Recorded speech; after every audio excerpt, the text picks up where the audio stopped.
Në pikën kufitare të Kakavijës, drejtuesit e policisë së shtetit inspektuan masat e marra për parandalimin e fluksit të shtuar të lëvizjes gjatë festave të fundvitit, duke theksuar bashkëpunimin me autoritetet greke për lehtësimin e kalimit kufitar. Ky plan masash konsiston në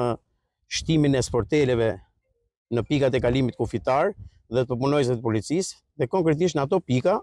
ku pritet ardhja e bashkëdhetarëve tanë që jetojnë jashtë shtetit me qëllim kalimin e festave me familjarët dhe të afërmit e tyre. Gjithashtu, nga ana e shërbimeve të kufirit dhe migracionit, janë intensifikuar shkëmbimi i informacionit me vendet fqinje, me partnerët e policisë kufitare, sidomos të pikës greke të kufirit, për lehtësimin e kalimit kufitar të shtetasve si në ardhje, ashtu dhe në dalje të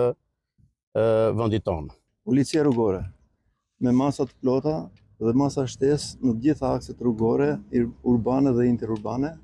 me shërbimet patrullës të policisë rrugore të lëvizshme dhe me mjetet e teknologjisë dhe mjetet inteligjencë. Efektivet e shërbimeve të shqiponjave, RNS dhe të forcat sigurisë kombëtare do të jenë të gatshme për të përgjigjur në kohë situatave dhe do të përdoren nëse do të jetë e nevojshme. Sipas të dhënave zyrtare, rreth 80.000 persona kanë kaluar në këtë pikë kufitare, ndërsa fluksi i udhëtarëve këtë vit është rritur me 10% krahasuar me një vit më parë.